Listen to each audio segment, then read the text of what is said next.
জয় গুৰু শংকৰ, জয় গুৰু শংকৰ, জয় গুৰু শংকৰ। আজিৰ এই পবিত্ৰ ক্ষণত আমাৰ মাজত উপস্থিত হৈ আমাক সকলোকে উৎসাহিত কৰা ভাৰত চৰকাৰৰ পৰম আদৰণীয় গতিশীল বলিষ্ঠ আৰু সাহসী গৃহমন্ত্ৰী অমিত শ্বাহ ডাঙৰীয়া, অসমৰ জনপ্ৰিয় মুখ্যমন্ত্ৰী ডক্টৰ হিমন্ত বিশ্ব শৰ্মা ডাঙৰীয়া, কেন্দ্ৰীয় চৰকাৰৰ ৰাজ্যিক মন্ত্ৰী পবিত্ৰ মাৰ্ঘেৰিটা ডাঙৰীয়া, অসম চৰকাৰৰ মাননীয় মন্ত্ৰী কেশৱ মহন্ত ডাঙৰীয়া, বিমল বৰা ডাঙৰীয়া, পীযুষ হাজৰিকা ডাঙৰীয়া, সাংসদ কামাখ্যা প্ৰসাদ তাছা ডাঙৰীয়া, মন্ত্ৰী কৌশিক ৰায় ডাঙৰীয়া, কৃষ্ণেন্দু পল ডাঙৰীয়া, বিধায়ক ৰামাকান্ত দেউৰী ডাঙৰীয়া, ডিপ্লুৰঞ্জন শৰ্মা ডাঙৰীয়া, জিতু গোস্বামী ডাঙৰীয়া, শশীকান্ত দাস ডাঙৰীয়া, ৰূপক শৰ্মা ডাঙৰীয়া, তিৱা অট'নমাছ কাউন্সিলৰ মুৰব্বী জীৱন কোঁৱৰ ডাঙৰীয়া,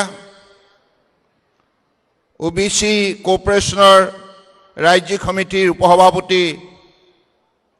অভিজিত কুমাৰ নাথ ডাঙৰীয়া, শ্ৰী শ্ৰী অম্লানজ্যোতি দেৱগোস্বামী প্ৰভু, শ্ৰী শ্ৰী যোগেন্দ্ৰ নাৰায়ণ দেৱ মহন্ত প্ৰভু আৰু আজি এই সভাত অংশগ্ৰহণ কৰা পৰম শ্ৰদ্ধা ৰাইজ আৰু সাংবাদিক বন্ধুসকল, আজি আমি সকলোৱে মহাপুৰুষ শ্ৰীমন্ত শংকৰদেৱৰ এই পবিত্ৰ স্থানত জন্মস্থানত আমি সমবেত হৈছোঁ। গুৰুজনাৰ প্ৰতি সকলোৱে ভক্তিভাৱ লৈ এই মহাস্থানত সমবেত হৈ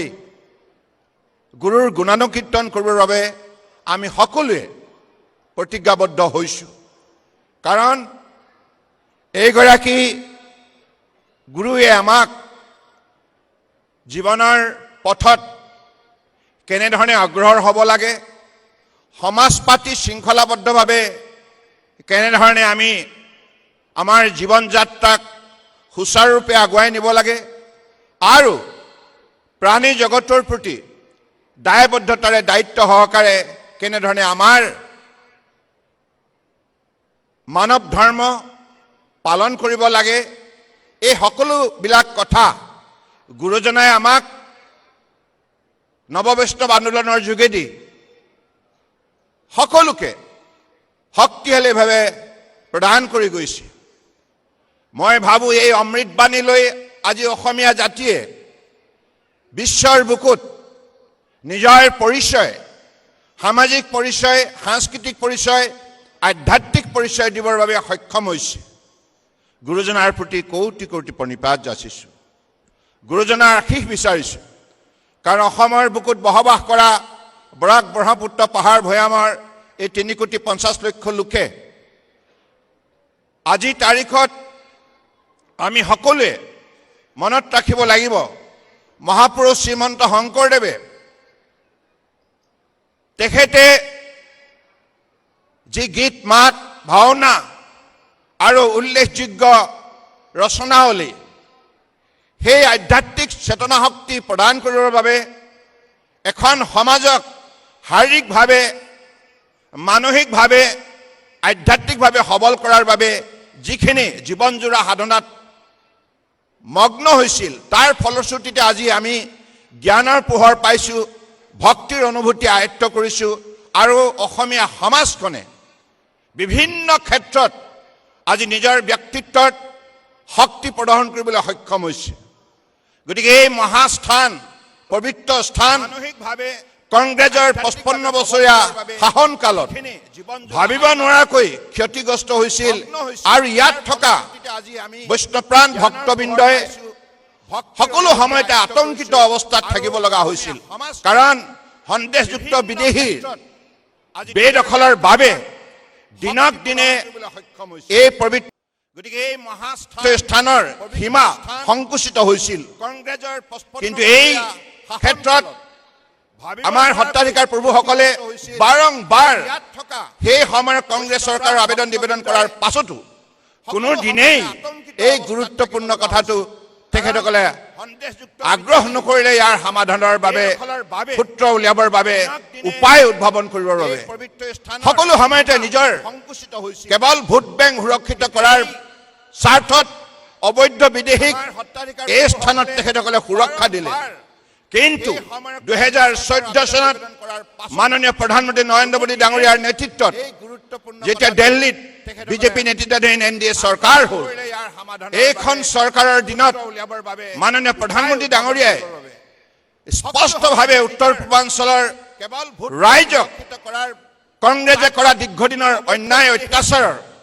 পৰিৱৰ্তে এই অঞ্চলৰ সম্পদ সম্ভাৱনা শক্তি উজ্জীৱিত কৰাৰ বাবে তেখেতে সংকল্প ললে আৰু যোৱা 11 বছৰ কাৰ্যকালত আমাৰ এই অঞ্চলৰ জাতি মাটি ভেটি কৃষ্টি সংস্কৃতি ভাষা সাহিত্য ঐতিহ্য সকলো সুৰক্ষিত কৰি অসমীয়া জাতিক অস্তিত্ব সুৰক্ষিত কৰাৰ বাবে যি বলিষ্ঠ পদক্ষেপ ললে তাৰ ফলশ্ৰুতিত 2016 চনত যেতিয়া তেখেতে সংকল্প প্ৰথমবাৰৰ বাবে অসমত বিজেপি নেতৃত্বাধীন মিত্ৰজোঁটৰ চৰকাৰ হ'ল এইখন চৰকাৰক মোদী ডাঙৰীয়াই নিৰ্দেশ দিলে যে যিমান সত্ৰৰ মাটি বেদখল হৈ আছে যিমান নামঘৰৰ মাটি বেদখল হৈ আছে যিমান মন্দিৰৰ মাটি বেদখল হৈ আছে বিজেপি নেতৃত্বাধীন অসম চৰকাৰখনে ইয়াৰ বিৰুদ্ধে শক্তিশালী পদক্ষেপ ল'ব লাগিব আৰু সেইবাবে মাননীয় প্ৰধানমন্ত্ৰী নৰেন্দ্ৰ মোদী ডাঙৰীয়াৰ নিৰ্দেশত আপোনালোকে জানে যোৱা 11 বছৰে 2016 পৰা 2025 লৈকে এই উচ্ছেদ অভিযান নিৰন্তৰভাৱে চলোৱা হ'ল আৰু সেই সময়ত আপোনালোকৰ আশীৰ্বাদত মই মুখ্যমন্ত্ৰী হিচাপে কাৰ্যনিৰ্বাহ কৰিছিলো আৰু তেতিয়াই বৰদোৱা স্থানলৈ আহিলো আহি সত্ৰাধিকাৰ প্ৰভুসকলৰ সৈতে কথা পাতি এই ক্ষেত্ৰত পদক্ষেপ গ্ৰহণ কৰিলো